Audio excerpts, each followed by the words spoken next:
So several people today have mentioned things about teaching the limits of AI, teaching them certain skills to make them more human. And so our next guest is Casey Sackett from Wobot, who is going to talk about how to teach empathy to a machine. All right, yes, I think that was a really great segue. I think a number of the themes I'm going to be talking about today have already been touched upon, everything from product management to feature selection to empathy. So really happy to be talking about empathy today. We'll organize this in the following way. I'll do a little bit of background, a little context setting about why empathy matters and why I think we should all care about it in this room, even though we might have all very different interests or problem domains. Then I'll talk a little bit about the definition of empathy, because I think it's a little abstract.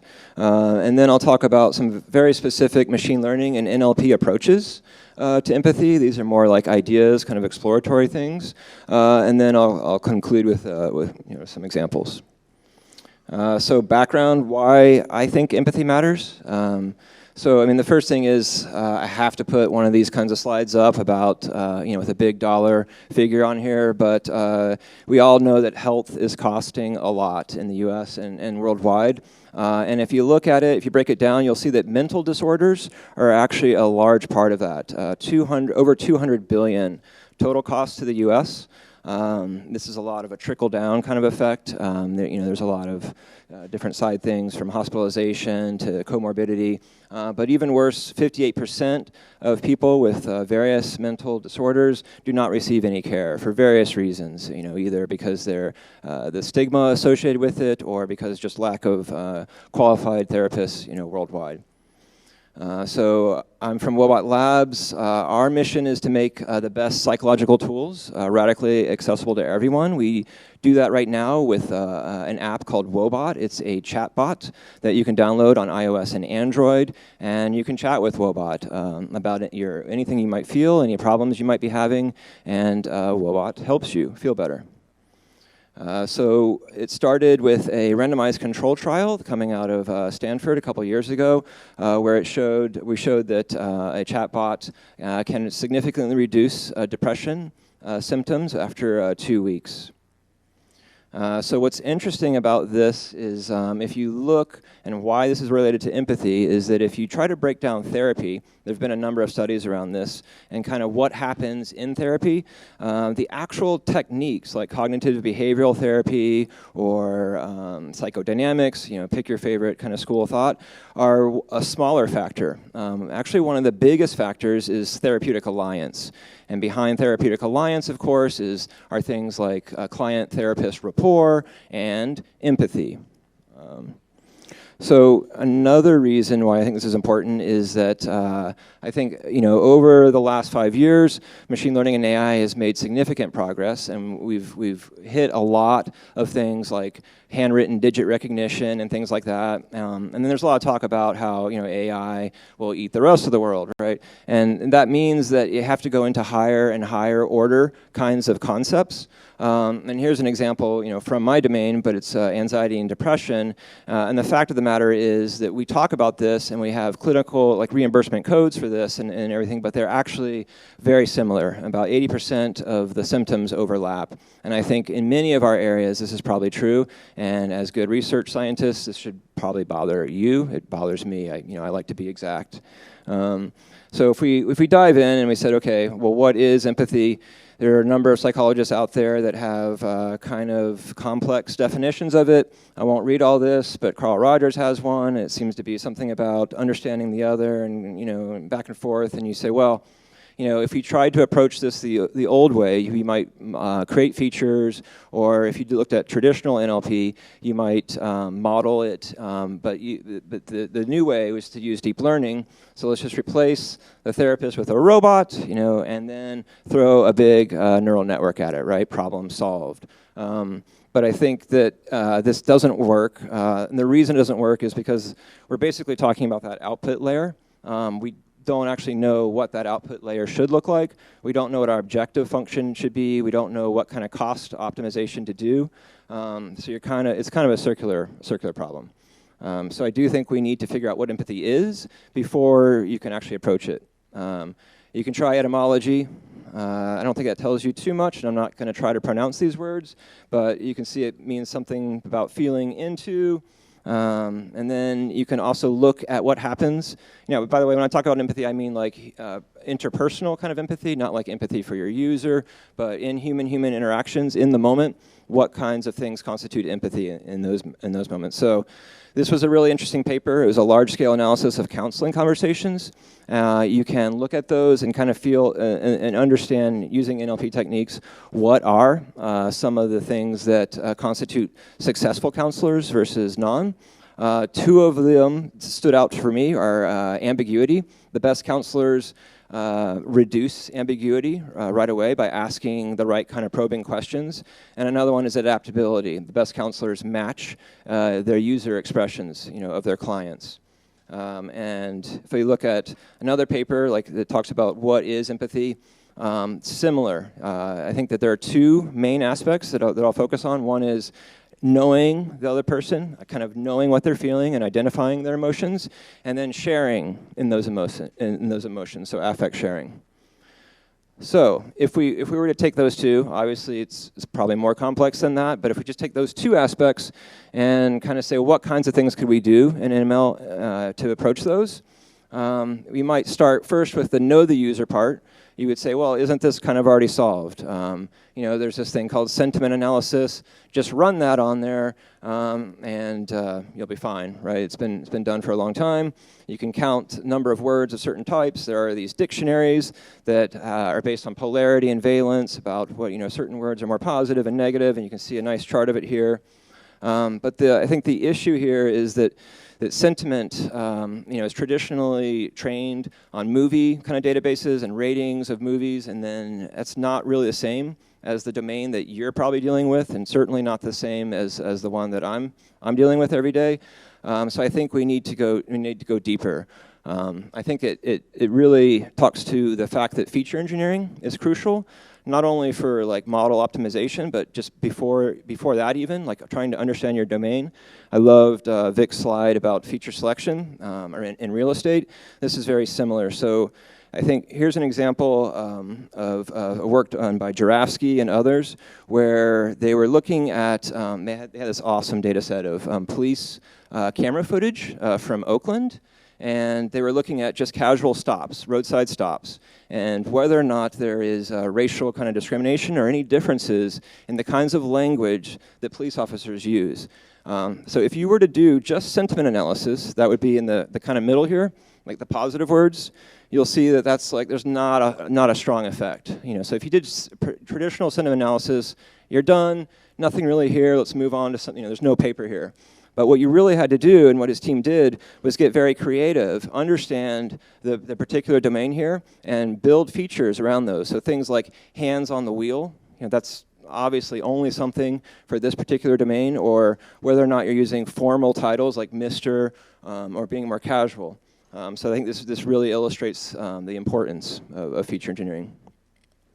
Also under Know the User, there's a ton of recent approaches. I think that the challenge here is staying up to date on the literature, but also getting really creative about it.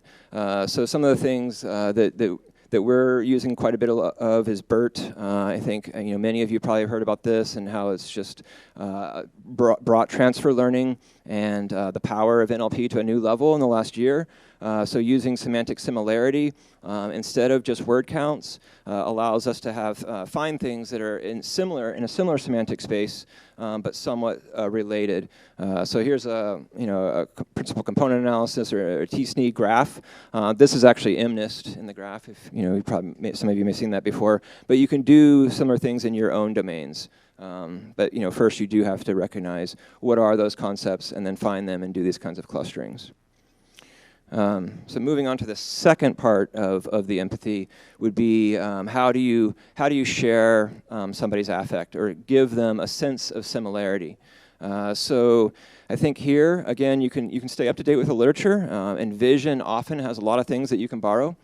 So in Vision, you may have seen some of this where you have neural style transfer, a really cool technique where you can take a painting by a famous artist, maybe it's Van Gogh, or you pick your favorite, take some other painting and you can transfer it and make that other painting in that original style. It's very cool. You can actually do some of this in language. There are a few different approaches. So one interesting one is actually using the Bible. So the Bible is an example of a parallel corpus. We have many translations of the same semantic content in different styles. And the cool thing about that is you can pull out certain characteristics from that. Like you could have a measure of formality, like it might be more similar to King James Version, and less. So this has been an interesting way to kind of basically do neural translation, but do it in a way that translates style. So that's interesting. Another one is more in our space in Wobot is a persona chat kind of dialogue. So if you do not have an entire corpus, which most of us don't, you can still transfer the style. And in this particular paper, they took a chatbot and they're interested in saying, can we imbue that chatbot with a personality? So they would take like 5 statements and describe the personality of that chatbot, and then do natural language generation and see if it could embody the personality of it.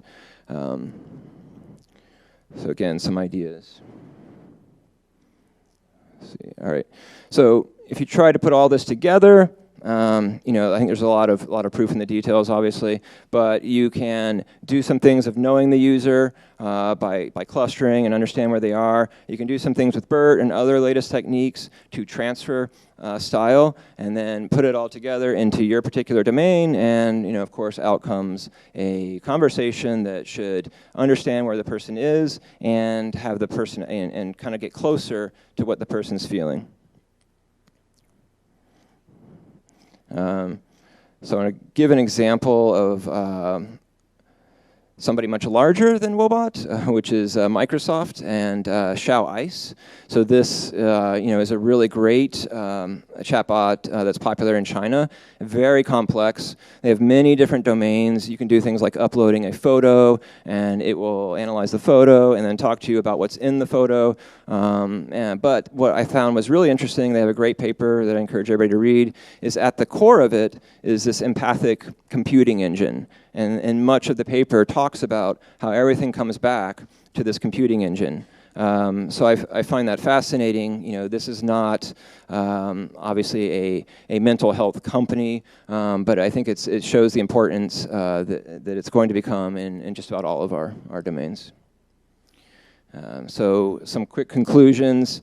I think in order to go after these other domains that are involve higher order kind of messy concepts, I think we have to all be really brave and creatively apply machine learning to these constructs.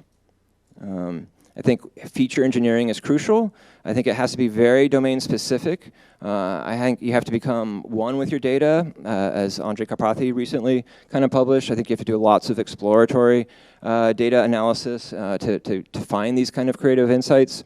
And I think you have to apply the latest research in unique ways to your domain. I think we have to get creative with our objectives and our cost functions. They're going to become more complex. And I think we have to take inspiration from multiple lines of research. I think the things I brought up and touched upon involved everything from reinforcement learning to adversarial networks and so on. And we just have to get and dive into all of those. So that's all I've got. Left a little extra time for questions. Great.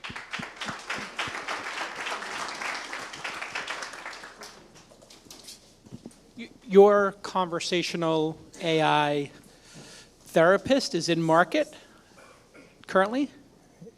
I wouldn't call us a therapist per se. Like it's actually probably more like interactive self-help. So it's an evolution beyond books. How long has it been in market?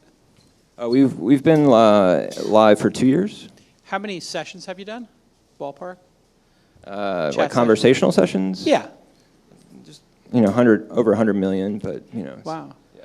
And what are the top 3 examples of extraordinary outcomes that have happened during those 100 million conversations that you've heard about from your users or learned about subsequently? I mean, I don't know if I would call them extraordinary outcomes, but I think, what motivates... Positive outcomes. Yeah, I mean, I think what motivates me, like day to day, is just seeing user reviews or, kind of customer service tickets that they're just more personal. It's like, oh, that Woebot works for them day to day and has made a difference on their lives. For me, it's if you can change individuals, then I think that's extraordinary. But what is the goal of the Woebot? the Woebot, the goal is to help people feel better, help them achieve their goals, help them become more aligned with what they want. What if their goals are sociopathic or otherwise non-positive in a human way? And do you have any insight into that? In other words, if Elizabeth Holmes or Jeffrey Dahmer were on the product, and I'm not saying those things are tightly correlated, but if the reason I'm asking this is I'm using the most extreme example because what defines world positive in this case, and I guess that big fear that Rob and I talked about in the beginning was when we build these technologies, the street finds their own use for them, and how do you think about bad people using it and to encourage them to do bad things, and do you have some safeguard against that? Yeah, I mean, for the most part, we're agnostic to goals. But with that said, there are obviously we have to build in kind of crisis detection. I mean, UX is very important, so we're very clear from the beginning that we're not a person, we're not a crisis service, and those sorts of things. But with that said, we do have to detect when they happen. So if a goal involves them saying, explicitly stating that they want to harm another person, then we would escalate, to Has that happened? It very rarely happens. We have not had the particular individuals that you mentioned use our app. Yet. Good. But you have had people, I'm sure, talk about suicide or harming other people. I want to kill this person. What exactly do you do in that situation? So we have the crisis detection system, and it's when that happens, and we err on the side of triggering it a little more often than we should, because it's more the false positive thing. When that happens, we say, hey, this looks like it's a little bit beyond my capabilities, and we give people resources to contact. Got it. So the same approach that Google and Wikipedia took to suicide techniques. When people would type those in, they give them a suicide prevention hotline number, and then they give them the techniques. You don't give them the techniques. We don't actually give them the techniques. No. We feel it's like a big that's debate on beyond Wikipedia if you could have an adult discussion about how people kill themselves for scientific research or whatever. And they still have the suicide techniques page, but they put at the top, the sort of uplifting, call this number and you can get help kind of situation. Yeah, we are on the side of you probably should talk to a human at this point. How do you make money? That's or ultimately, how do you feel you're going to make money? Something we're still working out that I probably don't want to touch on too much here. I ultimately think we'll probably make money through clinical enterprises, through hospitals and helping reduce that $201 billion that you saw up there. But how that's done, there's a lot of different details. Seems like this could be a great gateway to getting a prescription. Perhaps. Okay. You're going to go home and try this, aren't you?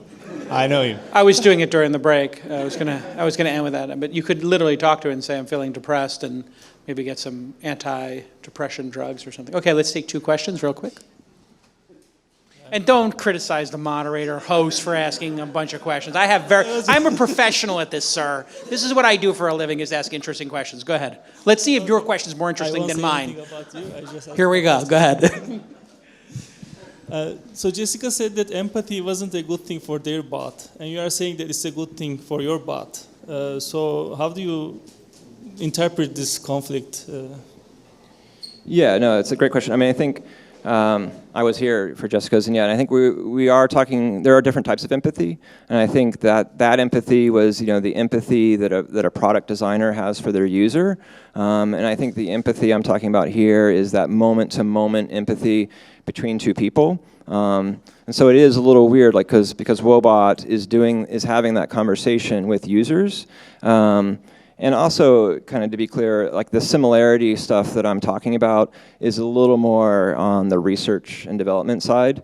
I think what's ultimately important and what we practice the most at Wobot is just good conversational design and a certain style in Wobot. So we have like a clinical team of content writers who is responsible for Wobot's voice and for writing this content, and it's definitely an art that it would be very hard to approximate with NLP techniques as they stand right now. So it's really about, yeah, you don't want to be too cloying, or and especially in a clinical setting, you have to go even beyond what's effective as far as like making a user engage, but also what's clinically effective, like not to reward positivity all the time, because negative feelings aren't necessarily something to be avoided. So there's a lot of nuance in those details. Great. Another question? From your presentation, like you mentioned neural style transfer to define like empathy, like for your conversational like AI. But can you, like, I got an impression that like you were collecting like user data like, to build like empathy, customized like for that specific user. Can you explain the implementation like more in detail? Sure. So this would be another area where it's more exploratory. Yes.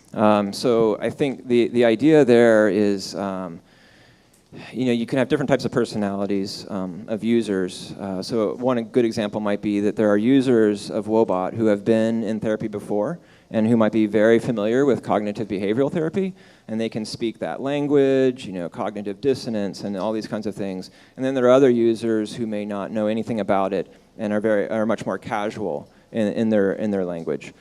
So if you took those two and you wanted to adapt the kinds of lessons and coursework that we have in Wobot to those two users, what you might do is have a formality neural transfer style thing, or a neural transfer kind of engine that can do formal versus informal, and then it could take the content that our content creators have created, and basically do like a retrieve and refine kind of system, where you take that content, change it slightly to give it either more formality, more technical speak, or less.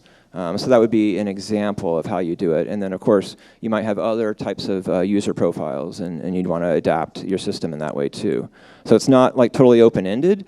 I don't think we should be applying natural language generation to mental health kind of uncontrolled, because you could, for obvious reasons, I think you could say the wrong things.